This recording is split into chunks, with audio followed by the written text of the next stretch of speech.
Hello, everyone, and welcome to Molehill Mountain, episode 307. Andrew here with a list of topics that shouldn't take me an hour, but I'm very verbose, so I'm sure I'll manage. Chicago says we don't count in YouTube's eyes. So, last week, someone in the chat, and if it was you, speak up because I forget who it was, recommended Rogue Galaxy, which is an RPG that I'm pretty sure I had not heard of at that point. At least it was not ringing any bells. And I watched the trailer, and I must have missed that one. It was a PS2 game, came out in like 2005 or something like that. So probably just came and went, and I didn't notice. But I always appreciate recommendations, and I love me my RPGs. So I gave the Rogue Galaxy trailer a watch, and my very first thought within a few seconds, 15, 20 seconds, I was like, ooh, I'm getting very Skies of Arcadia vibes from this. That is a good thing, because Skies of Arcadia is a very good game. It's a RPG, premiered on the Dreamcast, I think, in like 2001, 2002, somewhere around there. I played the GameCube version, Skies of Arcadia Legends, for the GameCube, which is where you would expect the GameCube version to be hosted. Which added some stuff. There's a side quest with some pirate woman in black. She's a new addition. Her whole side story is new, apparently. And they also fixed what was apparently a way too frequent random encounter rate. I played through Skies of Arcadia Legends, and I didn't have a problem with the random encounter rate, but apparently the original Dreamcast version was tuned too high. You couldn't go like 4 or 5 steps without getting into a fight. So anyway, I'm watching the trailer for Rogue Galaxy, and getting some very Skies of Arcadia vibe. It's very sky pirate swashbuckling feeling. It's got ships that fly through the sky. It has a kind of a cartoony and colorful presentation with big personalities of characters. So I'm like, oh, okay, this is interesting. This seems to be hitting some good notes. And as I got further and further into the trailer, I kept thinking to myself, okay, this doesn't seem to be like Skies of Arcadia. This is starting to feel like a ripoff of Skies of Arcadia. If you've ever seen Spaceballs, there's a scene in Spaceballs where the bad guys capture the good guys, and they're like, oh no, you idiots, you've captured their stunt doubles. And it's these guys who have a passing resemblance of our heroes, but are obviously completely different people. That's kind of some of the characters. Like, there's literally a dude in blue with an eye patch. There's another woman wearing a yellow shoulder-bearing top. I'm like, this isn't like a sequel, and this is Old Man Vice and was it Ina? I think it's Ina. I don't think so, and I'm sure it's not a ripoff of Skies of Arcadia, but it really gave off that vibe when I was watching the trailer. I looked around online a little bit. I didn't see really anyone saying, this is just a ripoff of Skies of Arcadia, or homages or anything like that. It's probably just, no, we're doing Sky Pirates, and of course you're going to have a dude with an eye patch. I mean, he doesn't look exactly like Vice, and she doesn't look exactly like Ina, but it's that they look like they're stunt doubles, right? It's so weird. No idea. It looks like from the trailer, it's one of those active battle systems, which not my preferred manner of battling an RPG. I'm more of a turn-based RPG battler myself, but that's certainly not a. Pardon me. That's certainly not a hard stop for me, like a $70 price tag would be. I mean, you want to sell your game for $70? Okay. I'm not going to buy it. Chicago says Chinese ripoff of Skies of Arcadia. It does in some ways feel like the unlicensed version of Skies of Arcadia. You know, they're just different. They're just different enough to not get sued. But no, a completely different game. I just thought it was really funny that I was like, oh, I'm getting some very Skies of Arcadia vibes, and then I see character. I'm like, oh, okay, I'm getting more than vibes now. But anyway, no idea what the critical reception of the game was, but certainly do appreciate the recommendations. Maybe I'll check it out at some point. So, oh goodness, pardon me. Long day. Productive day. Let's see, what did I do today? I edited, didn't render yet, because I have to do final checks, but I edited the next Video Game Fashion Police video, which will be out late this month.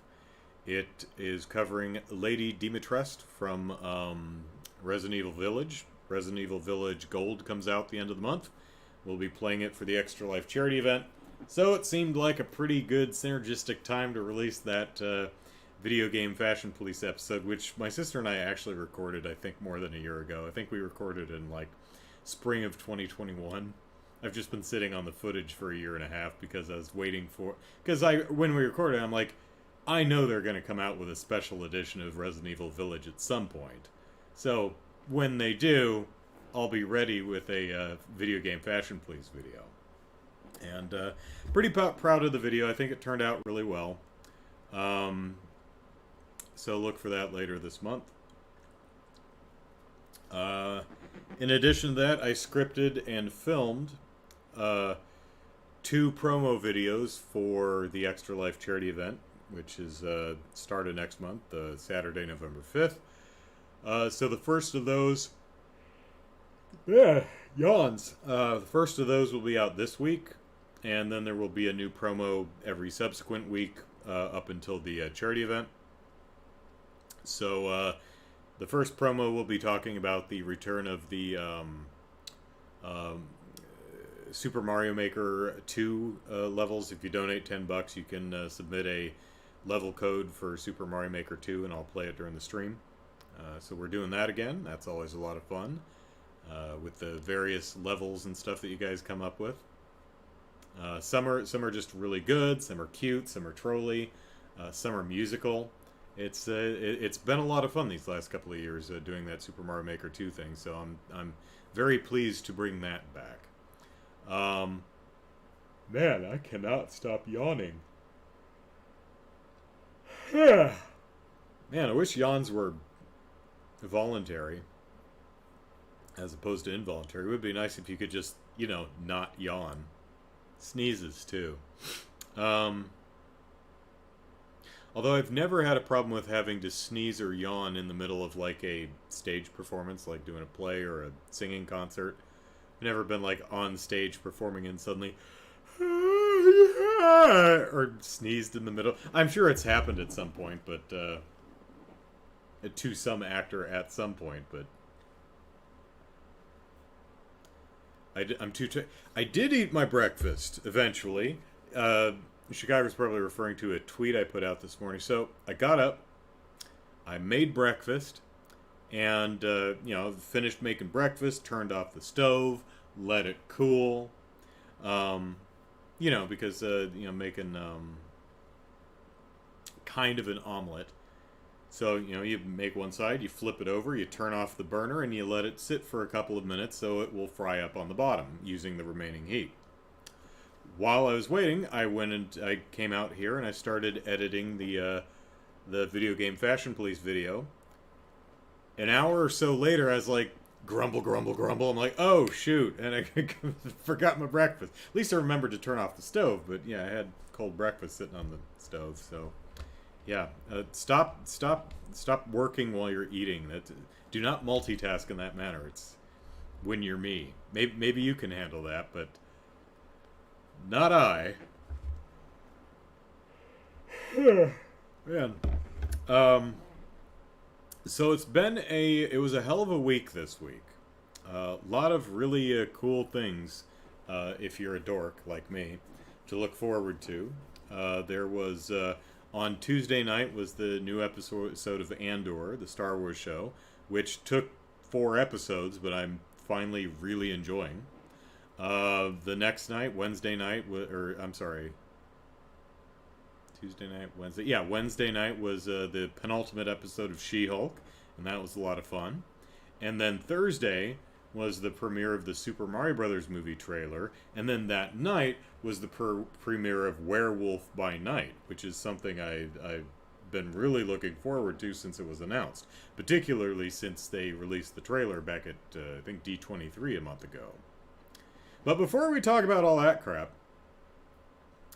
we're going to talk very briefly and non-ish spoilery about The Lord of the Rings, The Rings of Power. A very awkward title, but it is what it is. So, I've only watched 2 episodes at this point. I did record a debut review. That'll be out in the next this month sometime, maybe, I hope. So I'm going to talk about something that happens to a character at the end of the first episode. Is it a spoiler? Spoiler-ish, I guess. So, I mean, if you haven't watched the show yet and you want to go in completely cold, mute me for a couple of minutes. Hey, Firelight. Trash can? Not sure what you're referring to, Jared. So, at the very end of the first episode of the Lord of the Rings show, Galadriel, for reasons I won't get into, is on a boat sailing away from Middle-earth. She's going somewhere else.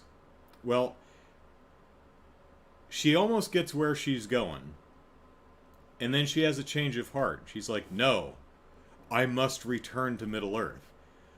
So she jumps off the boat and starts swimming.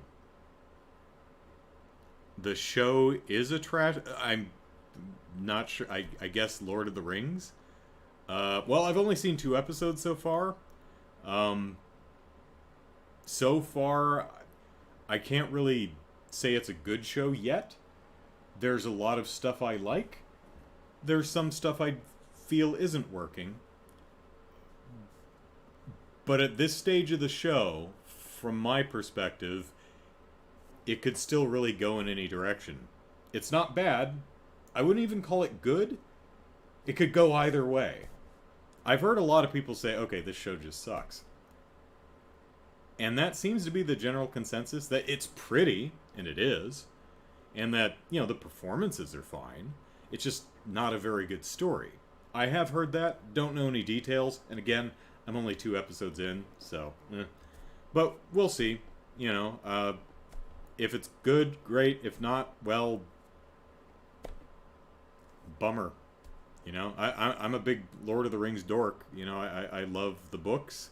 I love The Hobbit and I love the Lord of the Rings books, but, and I like the Lord of the Rings movies. Didn't care for the Hobbit films. I have some love for the Rankin and Bass The Hobbit. I never saw the Lord of the Rings version, but the animated Hobbit version I always enjoyed. But so far, I'm enjoying it. Anyway, end of the first episode, Galadriel says, nope, must return to Middle-earth, jumps off the boat and starts swimming. And that's... So we get to episode 2, and 10 or 15 minutes into the episode, after they follow Elrond for a little while, and then they go back to Galadriel, who's freestyling it across the Pacific, or whatever body of water that is. It separates Middle-earth from wherever the hell Galadriel was going. And so she's freestyling it across the ocean. And I thought to myself, you know what? I don't know how long the show is, 10 episodes, something like that. But if Galadriel spends the entire series swimming the Middle Earth, I will be very happy. That would be hilarious. I would love that. Just every episode, it cuts to showing her progress. Yep, still just keep swimming. She's like the very last episode, she finally drags her ass up onto the shores of Middle Earth. It's like, hey guys, I'm here. It's like over. Sauron or Morgoth or whoever the big bad of the piece ends up being has been defeated. She's like, oh, guess I didn't need to come back after all. Well, I guess I should swim back. I just think it'd be hilarious if that's her role in the entire show. She's just swimming the entire time. Because it's a long... on the map, it looks like it's a really long way. Like several hundred miles is what it looks like. She just... Episode 3, yep, still swimming. Episode 4, doing the side stroke. Episode 5, yep, backstroke. Episode 6, she's doing the butterfly for some reason. She's just getting bored. Episode 7, she fights a shark and eats it. She's got a knife with her. It could happen. So anyway, look forward to the my debut review later. Really enjoyed. I forget his name, but the Elrond's dwarf friend. He's a sensitive soul, and I kind of love him. It is kind of weird to me that I don't remember how canonical this is, but I was expecting the dwarven women to have beards, and none of them so far do. And I am disappointed, because I was expecting bearded dwarven women. Oh well. The dwarf I'm talking about, his wife, she's very cool. She's funny. I like her. It's a great relationship between those two and Elrond. I'm liking that. I'm looking forward to seeing where that goes. I hope I end up enjoying the show, and I don't feel that it's not very good like many of my contemporaries. I've read headlines from a bunch of people whose tastes I often agree with, and it sounds like this show either drops the ball at some point or just doesn't go anywhere interesting, which, man, that's going to be a shame. I mean, there's always going to be a crowd of people who actually do like it, no matter what it does. I hope I'm in that crowd, because I like liking things. And I watched the new Hellraiser last night.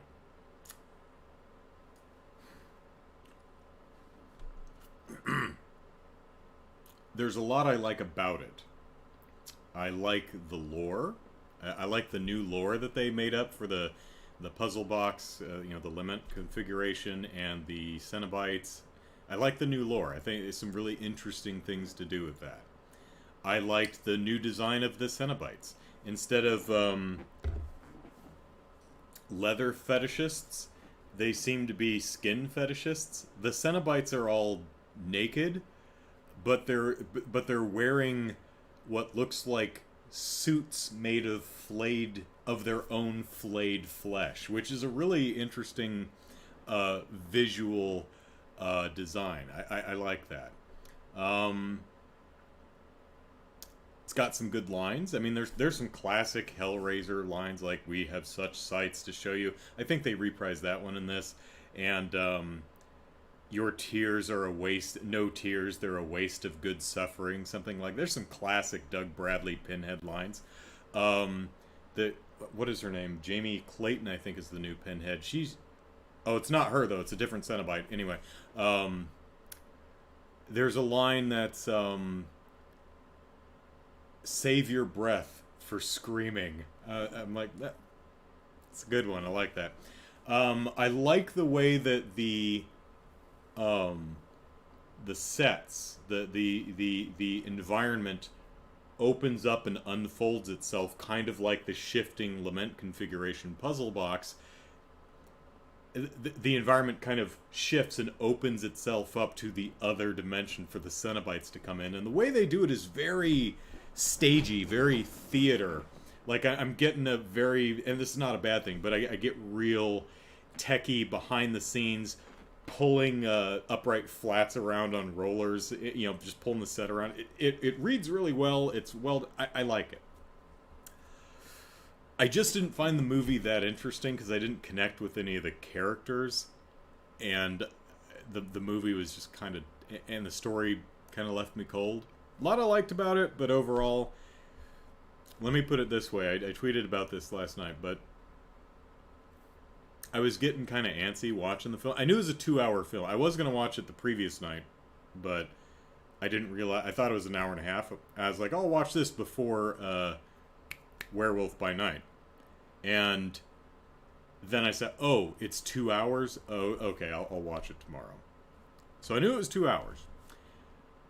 My butt was going numb. I was getting antsy. I was kind of bored. And I was thinking, okay, I'm gonna just, it feels like it's heading into the last act. There's probably only half an hour left.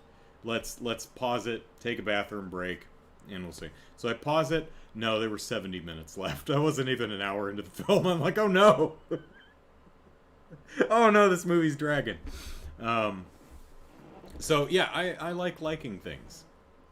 Let's see. They made a show on material that they didn't have much or any rights on the events that happened, so the story is very bad. Just a warning if you want to finish it. Yeah, from what I understand, they're kind of basing this show, the Lord of the Rings show, on, the appendices of the Lord of the Rings. The old age stuff that's mentioned but never really thought out or really gone into much. I mean, they talk about some of the history, but there aren't really any stories. So, which you can't adapt that. There's nothing to adapt. But you can place your story there and tell a new story. Hopefully the story is good and well told. You have to do both. I hear from many that they drop the ball on one or the other or both. And that's a shame. But for the most part, I have my nitpicks here and there. Some of the dialogue is not working. Some of it is. I talk about this in my debut review. Some of the dialogue's really good, but some of it is not. It feels like that high fantasy J.R.R. Tolkien-esque dialogue that someone is trying to mimic and not doing a very good job at. It feels kind of fan-filmy in some of its dialogue. But then some of it's very good. So the first 2 episodes for me have been kind of a mix, but my reaction's been overall positive. Probably colored by the fact that I am a mark for this kind of crap. I am a Lord of the Rings dork, so yeah, you're gonna have to try to lose me on this one. Not saying it's impossible, and I hope they don't. But I hope I end up disagreeing with Jared and others that think the movies or the show's not very good. So I will keep you posted because I know you are all very interested to know what I think of the Lord of the Rings show. Chicago says doggy paddle. Yeah, well, she actually does a full freestyle. She does freestyle and breaststroke. So, I won't talk about what else happens to her in episode 2, but I'm pretty sure she's not going to be swimming across the Atlantic or whatever body of water that is for the remainder of the miniseries. So, Episode 8, Find Nemo. Episode 9, Eat Nemo. Yeah. Episode 10, Poop Out Nemo. It's the circle of life, and it moves us all through despair and hope. Is that what it is? I don't know. Okay, so, alright, so, Tuesday night was Andor, Wednesday night was She-Hulk, and then Thursday we had the Super Mario Brothers movie Direct. And it's not Super Mario Brothers, the movie. Oh no. It's the Super Mario Brothers movie. It's interesting how how relocating the changes how Nintendo is presenting and marketing this film, right? So, the day or two before this Nintendo Direct, they released the poster, which showed Mario standing with his back to the camera in a Toad Bazaar in front of a mountain with oodles of colored warp pipes latticing up the side with Peach's castle at the top. It's a very busy poster, but it's not unattractive.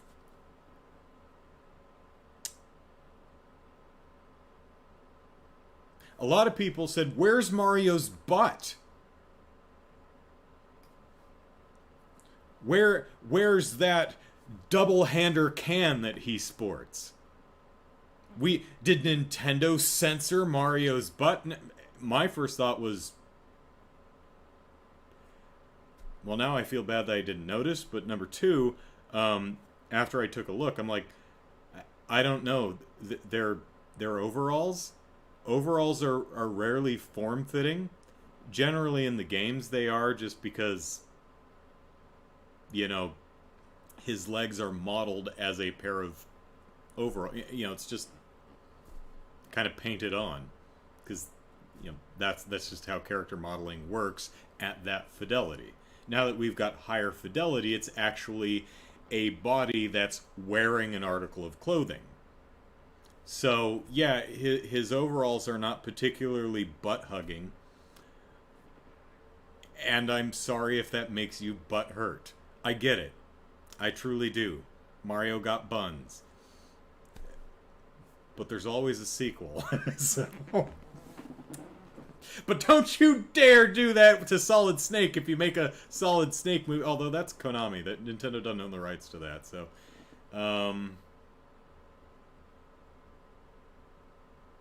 don't you dare skimp on Waluigi's derriere. We will not have that, Nintendo. So, I was trying to think of, like, what Nintendo-owned character is known for their posterior.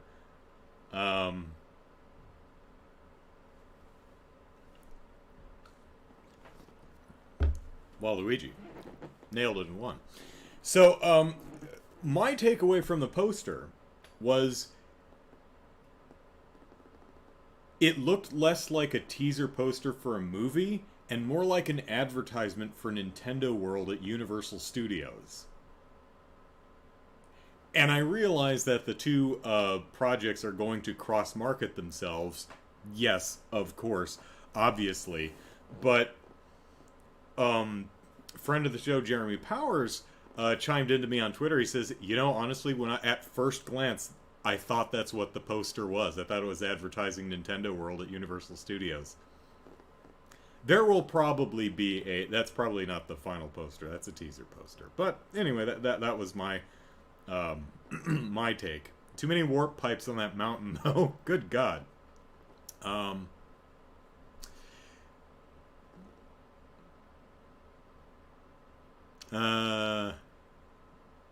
It's a me, Andy Dwyer? I don't know who that is. Is it a character from another movie that Chris Pratt has played? I don't know who that is. Jared says, from the looks of it, the movie will take place in the universe of the games rather than New York. My guess is it'll start out in New York and move to the Mushroom Kingdom. They announced, I forget who plays him, but they announced Spike from Wrecking Crew as part of the main cast. So my guess is it's going to start out in New York, or, you know, maybe New Donk City or something like that.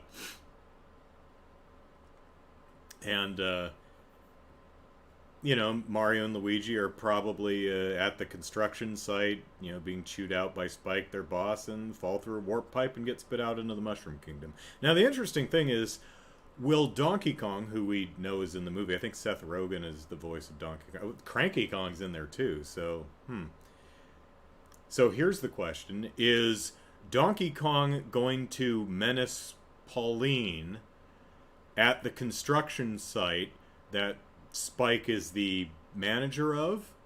So is the Donkey Kong construction site sequence? Are we going to have a Donkey Kong construction site sequence in the real world New York, and then it moves over to uh, the Mushroom Kingdom? Does Donkey Kong, not Cranky Kong, but Donkey Kong, follow him into the Mushroom Kingdom to avenge his father? I don't know. Who the hell knows? Don't know. Andy Dwyer is a character Chris Pratt played in Parks and Rec, which is a TV show, I think. Okay. Jack Black was great as Bowser. What I'm seeing, I'm enjoying. Yeah. So I made a prediction on YouTube. This is going to be a musical, which I feel is a pretty high likelihood. Number one, Nintendo's not shy about music, and they've been knocking it out of the park in recent years, at least in the current generation, especially early on. I mean, the soundtracks they released for Splatoon and Splatoon 2, I haven't heard any of Splatoon 3. ARMS, Super Smash Bros. Or the Smash Brothers one, da da da da da da da da da da da da da, whatever, da da da da da da da da. They took the theme and they put words. It was great. The Jump Up Superstar from Mario Odyssey, just fantastic music. So we know they can do that. Illumination has done animated films being musicals, not uncommon at all. Illumination has done Sing and Sing 2, so we know they can do that. And the entire cast are musical talents. No idea if Chris Pratt can sing. I don't recall him singing in, like, the Lego movies. Maybe he had a bar of Everything is Awesome, but I honestly don't remember.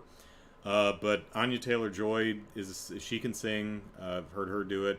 Fred Armisen is in there somewhere. He's forget who he plays, but he's a musician. Jack Black, of course, who plays Bowser, is well known as a musician. Seth Rogen sang in The Lion King. Okay, so some more than others. Who else?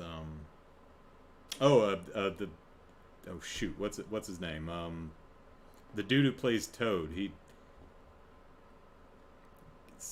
Michael Key. What's his name? He's a singer. So you look at the cast and it's like, oh, we've got almost all, if not all, musically talented people. That's suspicious. Are we doing a musical? So I would not be. So that's my prediction. It's going to be musical, and I hope it is, because I'm a big dork who loves musicals. So that would make me happy. I know there are many people like, musicals, but I love musicals, so that would make me happy. And then I'd be sad if it ended up sucking. So we'll see. Chris Pratt sings in Parks and Rec. So Chris Pratt can sing. Okay, there you go. A lot of people say they don't like the voice actor of Mario because he doesn't sound Italian. My read on this is that Mario is not Italian in this film. I mean, he may be like Italian-American, but he's a New Yorker, so he wouldn't have an Italian accent. But I actually listened, out of curiosity, I listened to I'm getting ahead of myself, but I listened to the trailer in several different languages, because Universal has Universal France, Universal Italy, Universal Spain. So I listened to the trailer in a bunch of different languages just to see what all the other voices were doing. And so if you really want to hear Mario with an Italian accent, the Italian trailer is a good place to go. One thing that was really interesting is we'll talk about what little we've heard so far of Pratt's performance in a bit here, but I think it was the French performance that he was the only one who really seemed to be trying to approximate that Charles Martinet falsetto that he adds to his performance of Mario. Mario is, it's me, Mario. Mario's actually has a lower baritone register in his normal speaking voice. He speaks up here. And, the voice kind of goes down at the end of phrases. The way Martinet often does it, but his exclamation "woohoo" is really up high, and when he speaks, he often goes goes up in the high palate. But he also comes down to a baritone kind of range. It's a really interesting performance. I'm also not sure why they wouldn't just have Charles Martinet do Mario's voice. I mean, it's something we've all been wondering for a year and a half since it was announced. Maybe Charles Martinet can't sing for shit. Maybe it came down to that. But many people would point out, well, you definitely do not want the Charles Martinet Mario voice, woohoo, yee, ha ha ha, for 90 minutes. Of course you wouldn't. This is a completely different project. But Charles Martinet is a industry veteran. He's a professional. He would moderate his Mario voice to fit the project. I believe in him. I guess Nintendo doesn't. So, we'll see how the project turns out. So anyway, the Nintendo Direct starts, and we have Shigeru Miyamoto saying, we're making a Mario movie, and we're very excited about it, and we hope you're going to like it, because it's cool. Now, Chris Maloney at Illumination, he gets on the screen, he says, we're making a Mario movie, and it's been a lot of fun, and the animation's almost done, and we're starting in on lighting and stuff, and it's going really well, and now we'll have Chris Pratt talk. And here's where things fell apart.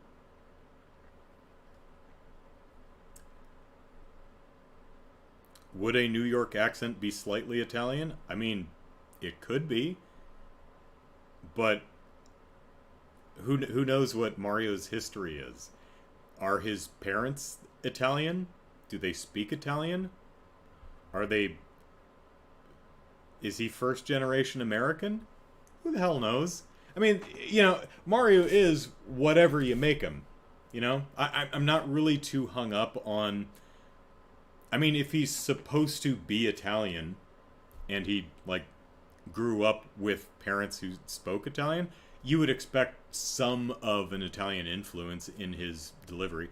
I've not heard a ton of Italian. I've seen a few films from Italy, but so my ear's not really tuned to it, so I probably wouldn't pick up on it much. But Mario doesn't exist, so he's whatever you want him to be. He could be Italian, and he is in some of the games, very stereotypically Italian. But he's also just been a New Yorker, specifically Brooklyn, So who knows what they're doing with them? So that doesn't really concern me much. It sounds like Pratt is affecting a bit of a New York accent, but again, we'll get there. So when they first announced Chris Pratt, a lot of people were like, "Ah!" I was like, "Okay, interesting choice." I mean, he's great as Emmett in the Lego movies. He's a charismatic and interesting performer in the live-action stuff I've seen him in, even in the movies that are not good, like the Jurassic World films. You made movies with dinosaurs in them bad, and you should feel bad, Colin Trevorrow. That's me. There's some stuff to like about those movies. Like the second one, Fallen Kingdom, where the bad guys make a gun that shoots dinosaurs at people. That is so deliciously stupid. I love it. So I never had any issue with Chris Pratt on its face. I was like, okay, cool. Let's see what he's got. So I went into this with not high expectations or like, oh man, he's got to knock this out of the park, but nothing negative either, just kind of blank slatey I approached this. I was not at all impressed with Chris Pratt's delivery, not his voicing of Mario, but the little Chris Pratt himself on camera talking about how, oh, I love Mario Brothers and this is a dream to voice this iconic character, blah blah blah blah blah, that whole thing. Because it was very clear to me Sure, I could be wrong, but my read was Chris Pratt did not prep or outline or really even think about what he was going to say, and did one take and sent it to Nintendo and called it a day. Maybe he doesn't care. Maybe he was really busy that day, like his grandma died and he needed to leave for the funeral. It could be anything, but it was very clear that this little 2 or 3 minute segment was not something he spent any time or thought on, and that was really disappointing. Because there's a moment towards the beginning. He's like, "Yes, I'm a big fan of Mario, and I spent all this time in the arcade playing Mario Brothers and stomping Koopas." The pause is not that long. He only pauses for like a second, but it's clear that it sounds like he was trying to come up with Goomba, but couldn't remember the name, and then was like, "Well, wait a minute. It's the turtles that are in the Super Mario that are in Mario Brothers arcade. I guess those are just Koopas." And I'm watching that. I'm like, he goes, stomping on Koopas, almost with a question mark. I'm thinking, you want to do another take there, Chris? No, you're just gonna go with that. Oh, well, I mean, he seemed very rambly and unfocused. I'm like, oh man, they should have just. Chris, what do you give us an outline of what you want to say, and we'll script it for you. So it was kind of embarrassing and struck me as a bit unprofessional, honestly. Now, I don't know what Chris Pratt's circumstances were at the time. Again, he could have been heading to a funeral for all I know.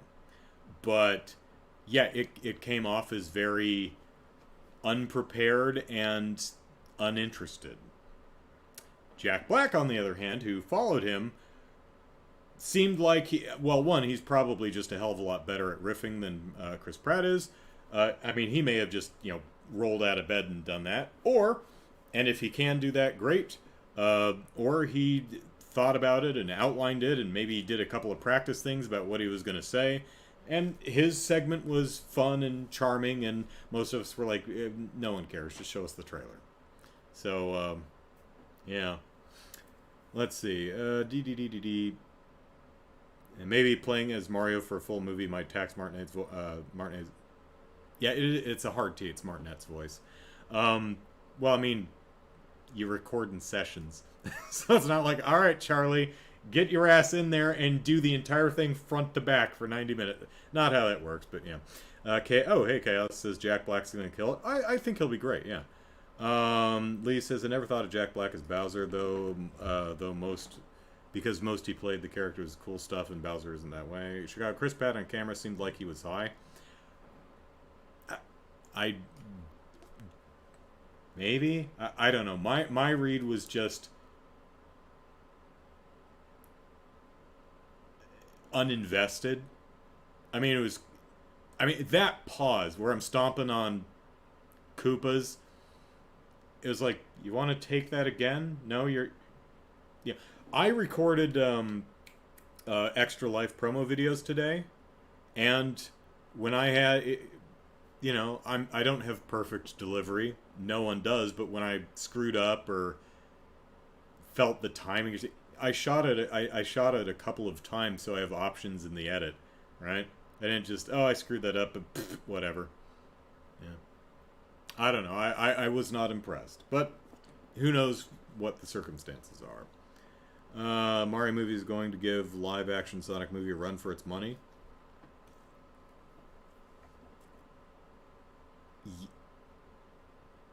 I would think so. Mario is a more recognizable character than Sonic, which is not to put Sonic down. Sonic is very recognizable. And the two Sonic films have also been very profitable. I've not seen either. But one thing is fans of Sonic are fans of Sonic. And even the fans of Sonic, broadly, generally, this is my impression, fans of Sonic who enjoy the Sonic movies are still wondering, why do you keep shoving all this live action bullshit into my Sonic movie? No one cares. No one cares. Why are we focusing on Cyclops? What is this actor's name? I forget. No one cares about him or his dating life or his friend who's getting married. Why are you doing? Just go into Zone 1 or Sonic World or wherever the hell Sonic takes place and go do that. Do the Sonic stuff. You know, the stuff in the movie where they actually do the Sonic stuff and how that's like, well, it's the most expensive stuff, so maybe that's why they don't do it. But yeah, Mario, on the other hand, is a full CG, full Mario movie. It's a Mario movie. Takes place in the Mushroom Kingdom. It's not Mario from the Mushroom Kingdom falls through a warp pipe and then ends up in live-action New York and follows around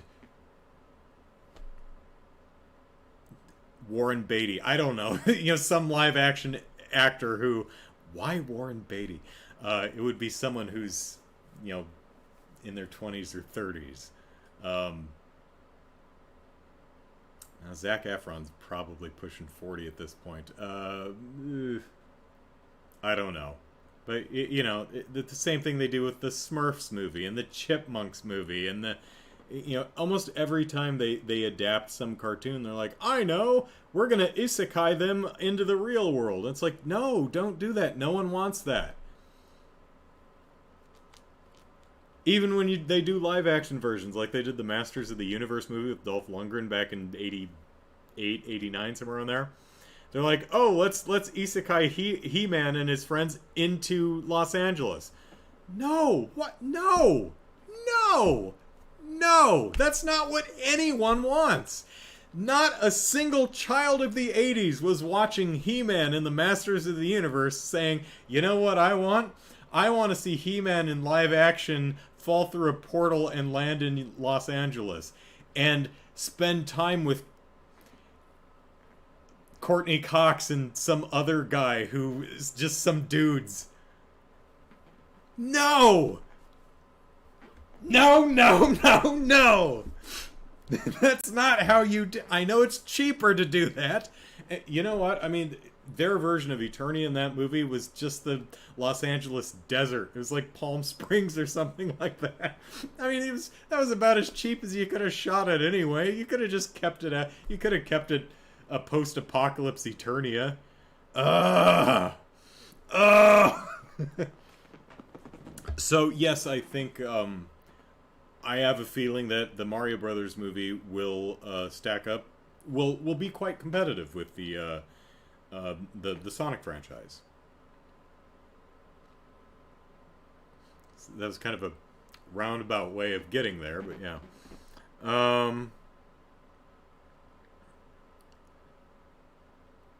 That's mostly why live action Mario bombed.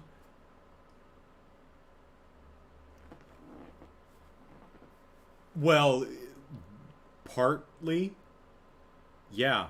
Even if the Super Mario Brothers or Super Mario Brothers the movie, the Bob Hoskins film from 90, whenever that was, even if it was a good movie, it's not what anyone wanted. It's a movie that feels like it's made by people who have not only never played Super Mario Brothers, but didn't even care enough to watch someone else play it. Like, okay, you don't have the budget to do a dragon or a dinosaur, so you just get Dennis Hopper and shave his eyebrows and make his hair weird. And you give him a reptile skin coat. I mean, okay, sure. But I don't get what you're doing with the Goombas. Those aren't Goombas.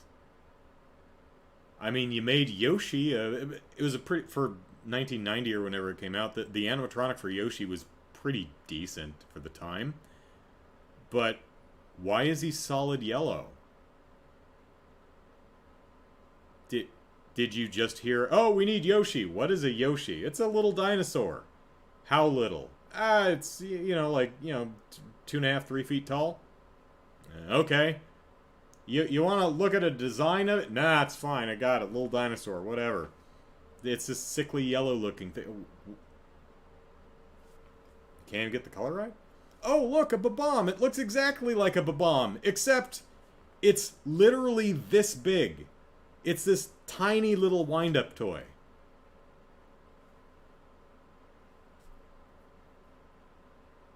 Why? Again, it feels like they just... Oh, Babams. They're small little Babams that just walk in a direction and explode. Like a little wind-up toy? Yeah, kind of like that. Okay, little wind-up toy. So... Oh, Mushroom Kingdom. Well, mushrooms are fungus, so there's a fungus that's just eating New York. Or where Koopa Town, or wherever the hell it takes place. Right? It's a bad movie anyway. I mean, even if it were a good movie, it's not. It's enjoyable in a cult sort of way. It's a fascinating movie. But it's not a good movie. But even if it were, it's not a Super Mario Brothers movie. I mean, you don't have to have Babams or Yoshi or Goombas in your Super Mario Brothers movie. We didn't see any Goombas in... At least, maybe there's one walking around the background. We didn't see any Goombas in the trailer. Still looked like Super Mario. You could do a movie without that specific character. You don't have to do that character. But if you're going to do that character... do it correctly. Or at least do it in a way that the perception is that you took it in a different but considered creative direction, and not you were just making stuff up because you didn't care. It wasn't, yeah, I know what Yoshi looks like, but I'm going to do a different Yoshi for this considered reason. Okay, fair enough. I may disagree with you. I may ultimately agree. Hey, that's a cool change.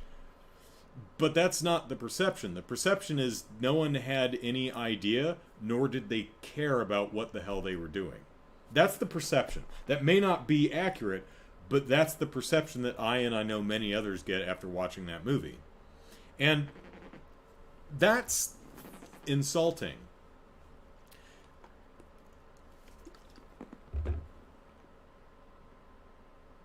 As a contrast, the original design of Sonic in the Sonic movie, right? That doesn't come across as they didn't know what Sonic looked like, or they didn't care what Sonic looked like. That came across as, we know what Sonic looks like, but we can't have him look exactly like that in live action. You know, you can't do that one big eye thing. That just doesn't work. So we're going to have to modify this sucker. We're going to have to modify him to work in live action. You know, so we're going to need to make him have two bespoke eyes, right? Okay, that's a design change that we're going to have to do. All right. These big quill things on the back, that's a stylistic caricature of quills. That would look weird, so we'll just do actual quills. Okay, he's a runner and he's real fast, so we're going to give him a long and lean runner's build for his body. He's not going to have the same short, squat cartoon proportions. He's going to have a more what a creature like this might actually look like. And he's going to emote and he's going to talk a lot, so we're going to give him a more realistically shaped mouth with teeth so that he can articulate and speak properly. James Marsden, that's his name. It took me 10 minutes, but... So my perception is they didn't design Sonic the way they did originally because they hated the fans, or they didn't know what Sonic looked like, or they couldn't be bothered to look at a picture of Sonic to see what they looked like. It genuinely came across as trying to adapt a cartoon into live action and just failing miserably, which can happen. even to really good designers. I will grant you that it's surprising that anyone looked at that and said, yes, that's good. That's what we should have in our movie, because it is grotesque. It is off-puttingly hideous. I mean, I would see that as like, oh, we've worked up several different options, and that being one of them. It's like, okay, I see where we're going here with the two eyes and the more human-shaped mouth, but we need to, that's a bit too far in that direction. We need to pull that back. Right? That's what it feels like to me. So I'm not a Sonic fan anyway, but I wasn't offended by the original Sonic design. It didn't feel like it was an affront to the character. It didn't feel like it was lazy or cynical or made by people who had no idea or interest in what they were actually doing. It was just a bad design. Whereas the Mario Brothers movie, complete opposite. It comes off as people not knowing what Mario was and not particularly giving a shit either. And having read interviews with with Bob Hoskins and some of the other crew, a lot of that seems to actually be the case. Like, no one wanted to be there. It was a miserable shoot. No one knew what the hell they were doing. It was just like, and a lot of people just resigned themselves to whatever. And that really comes across in the film, sadly. So, Jared says, what? You don't like teeth? I like my teeth. Let's see. Master of the Universe. Didn't the other guy in Master of the Universe play Tom Paris in Star Trek Voyager? No idea. You mean the guy who played opposite Courtney Cox in the movie? No idea. I'm not really into Star Trek, so. Other than the Japanese Mario movie, this one will most likely be the first good Mario movie. Is it the Japanese Mario, the animated thing? Haven't seen it. I've seen clips of it, but Lee says, don't understand why America didn't get the Mario movie Japan had, though. It's weird. The clips I've seen of it, so if I'm thinking of the same thing. Okay. So now we finally get to see, I told you I could talk an hour about this. I didn't even get to Werewolf by Night.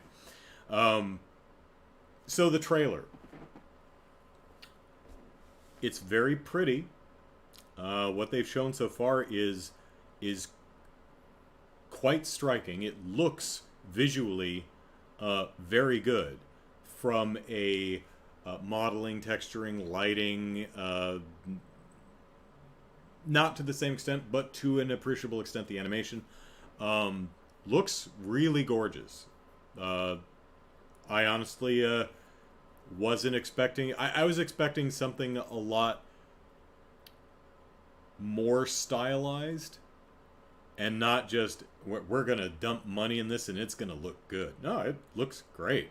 So it's got that going for it. The trailer takes place in two halves. We have Bowser and his entire Koopa Kingdom float in their fortress, which is apparently his castle in the entire lava world. Just floats it on over to the Penguin Kingdom and parks it out front.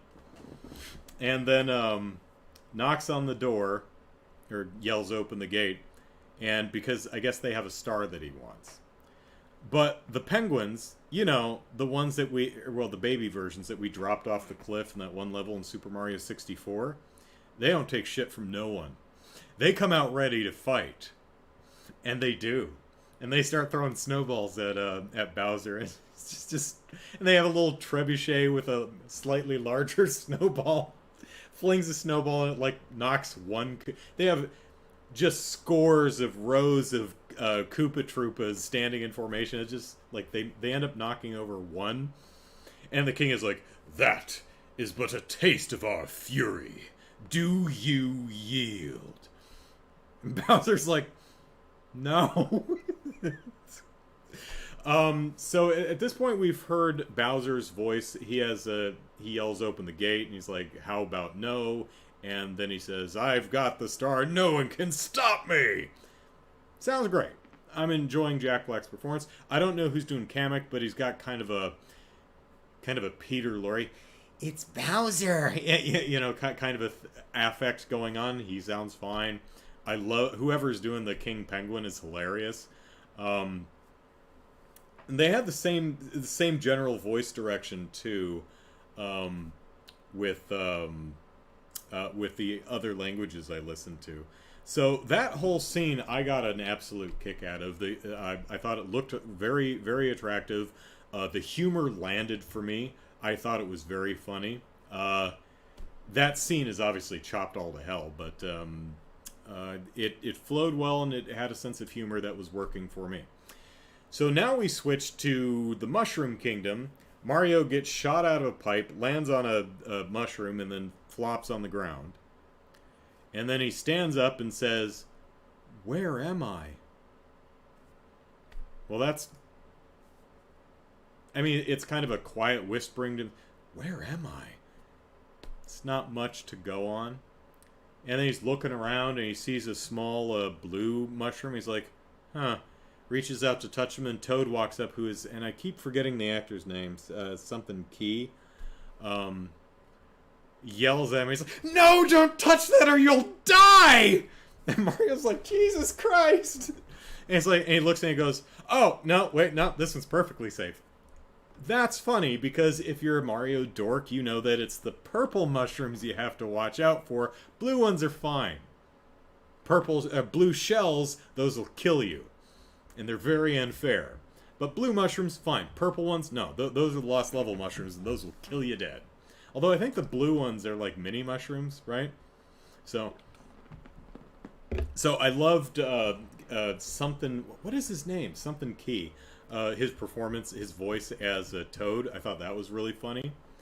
And then they head off towards the Mushroom Kingdom, where, and I kid you not, the first time I watched the trailer, I thought it was Toad who said, "Mushroom Kingdom, here we come." I went, well, there's an odd delivery, but okay. And then I watched it again, and I realized, because I heard people saying like, oh, well, Chris Pratt's affecting a bit of a New York accent. I went, really? You got all that out of, "Where am I?" And I went back and listened to him like, oh no, that's Mario saying, "Mushroom Kingdom, here we come." Can't say I'm particularly impressed with that take, Chris. That's what you're going with? I mean, not just the voice, which is unremarkable. Kamek has, as I said, has this kind of Peter Lorre, "Make way for King Bowser" kind of affect to his voice. Bowser has the, "Resident dinosaur, I'm gonna rule the world" kind of a thing going for him. The Penguin King is this cute, cuddly little thing with a deep voice who's very serious and, "Do you yield, sir?" That kind of thing. Toad has that high voice, but it's almost a very bipolar, kind of neurotic delivery. "Oh, don't touch that or you'll die!" "Oh, no, this one's perfectly fine." And then you have Mario. "Where am I? Mushroom Kingdom, here we come."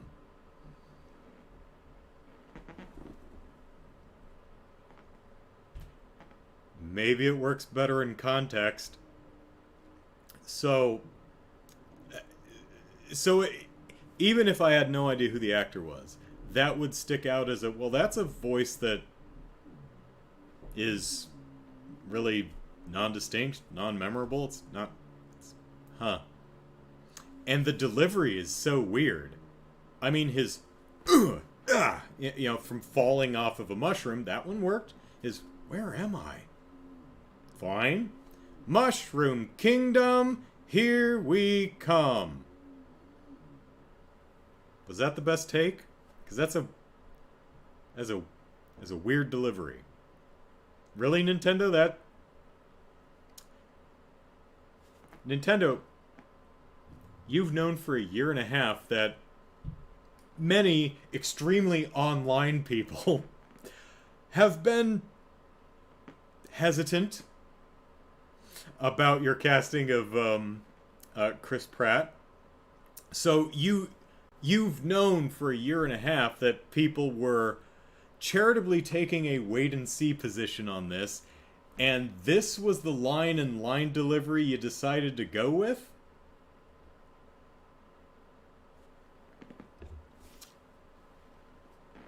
Interesting choice. Is it bad? No. Is it going to be bad? His performance as Mario? Don't know yet. Impossible to tell at this point. From two lines? Who knows? It is a weird delivery, but sometimes deliveries can come off as very stilted and weird when they're not presented in the proper context.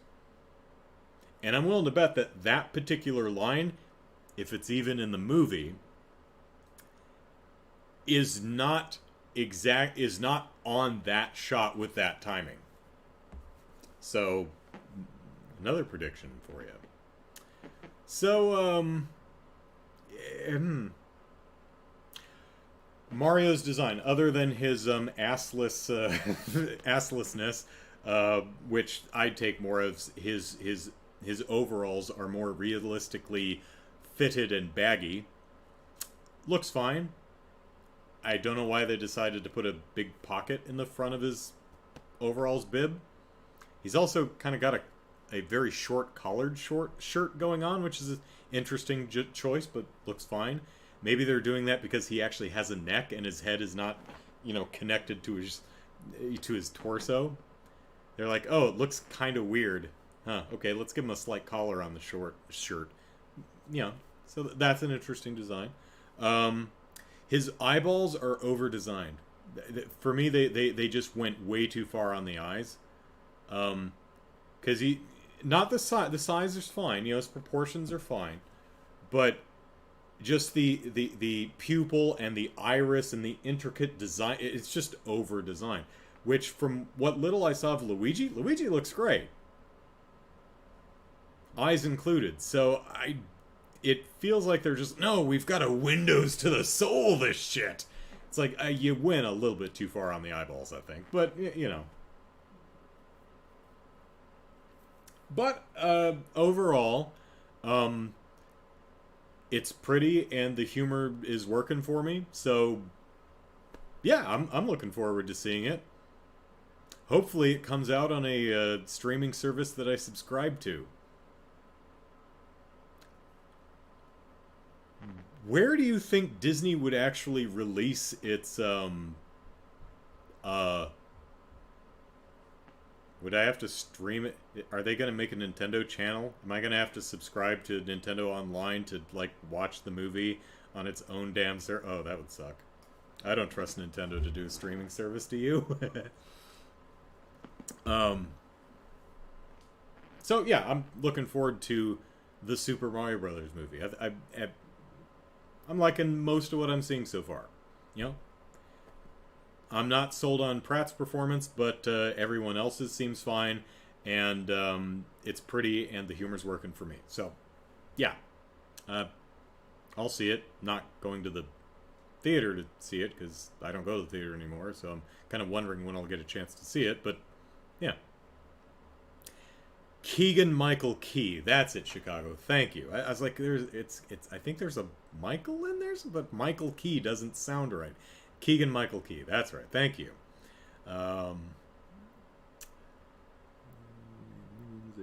Well, the company that made the Mario Brothers movie also made Minions. Yes, Illumination. They did pretty good movies. I've seen the first two Minions movies. I thought the first one was okay. I thought the second one was a bit better. I saw the trailer for Sing and Sing 2, and I felt I'd seen the entire movie, so I never bothered to see Sing 1 or Sing 2, but I hear they're good. I haven't seen the third Minions or the Minion prequel or the Minions movie, so I'm not up on my Illumination oeuvre. But yeah, they seem to do quality work, or at least, it's their work's not crap, even if it's not something that broadly appeals to me. But I like their design direction for what the textures of the mushrooms look like. It's attractive and appealing to me. I think most of the I think they over-designed Mario's eyes, but I think the new designs for the characters are working for me. You can see the differences between Kamek and Bowser and their in-game models, but it's clearly the same character. They've been adjusted a little bit, but it's working for me. So yeah, I'm overall pretty positive. Let's see. Just realizes Lee Illumination always puts Minions at the beginning of their movies, so Minions might make cameo.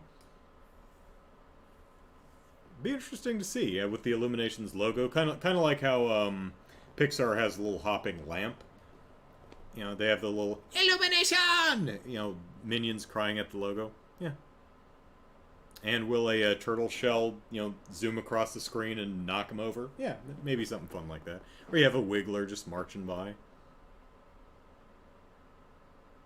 And and then the minion slaps it on the ass and it turns red and starts charging. Yeah.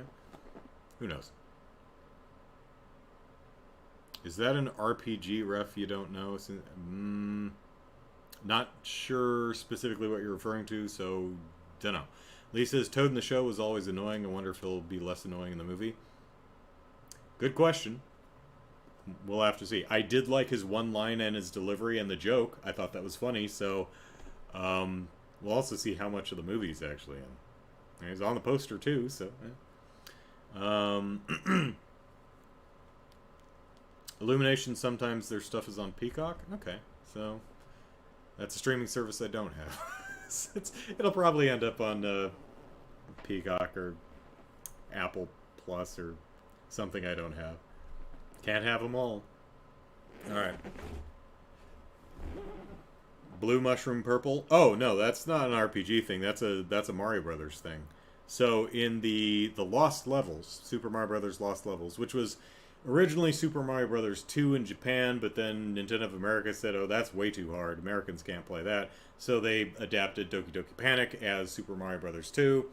And then later, when they did the Super Mario All-Stars collection of Mario 1, 2, and 3, they added in the Japanese Super Mario 2 and called it the Lost Levels. In that game was a new type of mushroom, the poison mushroom, which kills you when you touch it. So it's like, ooh, mushroom, I'm going to go grab that so I can become big and strong. Oh, shoot, that's a poison mushroom. I am now dead. Poison mushrooms are purple. So that's the joke. Or the reference, anyway. Now, in later games, I think, starting with maybe New Super Mario Brothers, they added the mini mushroom, which made Mario mini, which was blue. So, there you go.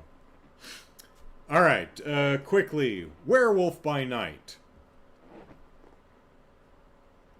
I didn't care for it. And that makes me sad. Because I was really looking forward to this. And it's like hitting all my buttons. It's doing very 40s era horror film. It's in black and white. Interesting that they still shot it wide. I kind of expected them to do a 4:3 aspect ratio, but they're still doing black and white and film scratches and cigarette burns and stuff like that. They're not wonky in the audio or anything, and it's still widescreen. But it gives off that effect with especially the way they're building the sets and they're lighting it and the performances and the music. Oh my gosh, great music! Probably my favorite soundtrack of any of the Marvel projects so far. Sadly, I was just kind of bored throughout the entire thing. I didn't really like the movie. It's only about 50 minutes long, the special. It honestly left me kind of cold. There's a lot in it that I liked. Like, I enjoyed some of the performances. Some of the action was okay. The creature design was pretty great. Please stop doing digital blood, because it rarely ever looks good. I mean, I think it's digital. Maybe it's pre-shot and comped in, but it it rarely ever looks good. Please stop doing that. I know it's more expensive to shoot practical blood because if you screw up, then you have to clean the set and the costumes. Do it anyway, because the digital or the comped blood just rarely looks good. Please stop doing that. Pet peeve of mine. Well, I hope you do enjoy it, Chicago. Yeah, that's true. Leah adds a little bit. In Japan, our Super Mario Brothers 2 is in Japan is called Super Mario Brothers USA. Yeah. I was Werewolf by Night. The biggest problem I had with the show is it feels like a full-length movie that they just cut 40 minutes out of. This should have been a movie. You know, it's 50 minutes. It really should have been 90 because there's a bunch of stuff. We don't ever really get to know the characters or know what anything is. I mean, the stuff they don't tell us isn't vital to following what plot there is,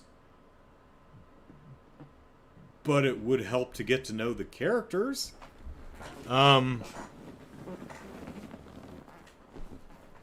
Like, what exactly is the Bloodstone? What does it do? Why does anyone want it? I don't know. Maybe I've never read like Elsa Bloodstone or any of the her stuff in the books, so maybe that would mean more to me. There's allusions to that Elsa, is it Elsa? Miss Bloodstone. She's estranged from her family. Why? I don't know. Because she took after her mother. Where's her mom? Don't know. How did she take after her mother? Don't know. Why is she coming back? Don't know. The one person who shouldn't be there, but is there for their own reasons, I'm trying to keep spoiler light, how did they manage to finagle their way in? Do they not do background checks on anything? It's kind of weird. They comment on one person's face makeup. He's like, oh, your face makeup's really cool. Cool. Does it mean anything? Because we're pointing it out. We're making a big deal about it, but it never actually comes up. Is that an interesting thing? I don't know. Okay, we know that the Bloodstone simultaneously weakens a monster and makes them mad. Why would you want to do the... I mean, I can kind of guess why you do the last one, because the idea is we're going to all go out and hunt a monster. Let's make it really mad to make it interesting. Okay. Why are you weakening it, though? That doesn't seem like something this group of people would do. Also, this is apparently like a battle royale type of thing. It's like, we're not just competing to see who can kill the monster. It's like, literally last one standing. I didn't get that. Maybe I just blacked out for a moment, but I was caught off guard by that. I'm like, oh, wait, what? I was getting the sense that there was, an unspoken, sportsmanly, gentlemanly kind of rule that you don't attack the other hunters. Because that's unsportsmanlike. That's not done. That's rude. Apparently not. Okay. Weird.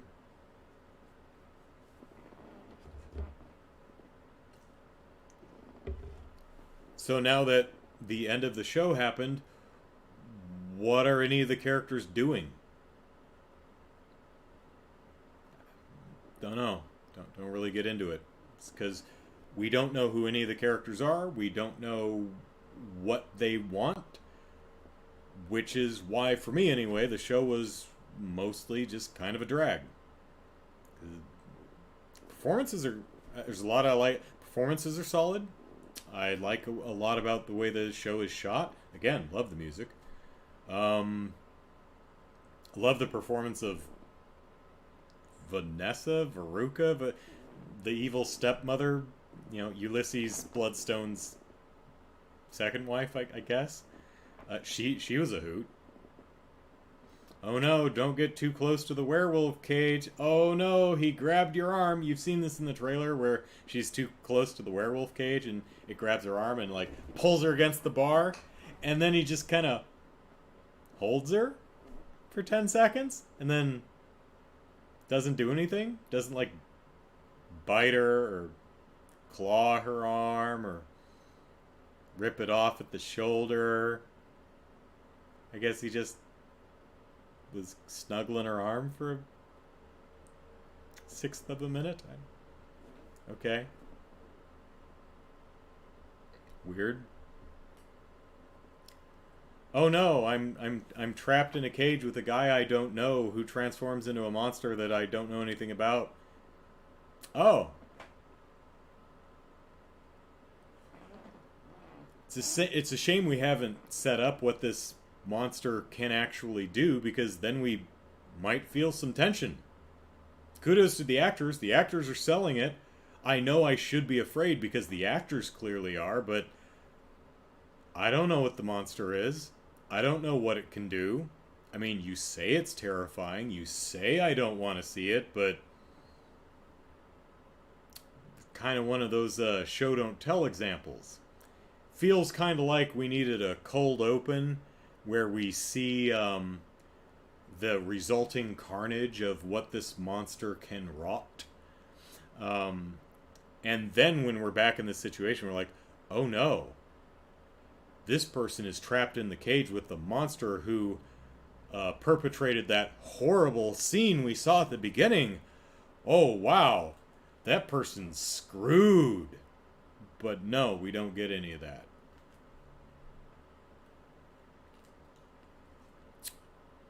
I was very disappointed with Werewolf by Night. Again, there's a lot I did like about it, but overall as a 50-minute special, I found it quite dull. There are some nice practical effects though. So, you know, some CG assist here and there, which is hit and miss, but you know, there's a lot to like, but I didn't really enjoy watching it as a story. And it's for the reasons I just articulated. It feels like a 90-minute movie that they just chopped 40 minutes of the actual story out of. Okay, it's shorter, but now I just don't care about anyone because I don't know who anyone is or what they want or what anything means. It still seems kind of weird that this is a battle royale type thing. I mean, you seem to be a society of hunters who rids the world of dangerous monsters that kill innocents, right? Am I wrong about this? That seems to be the general vibe. So what good does it do for all of you to kill each other until there can be only one? Now you have less monster hunters to hunt monsters with. That seems counterintuitive. Maybe there's a reason for this. Maybe you could have spent some time telling me. I don't know.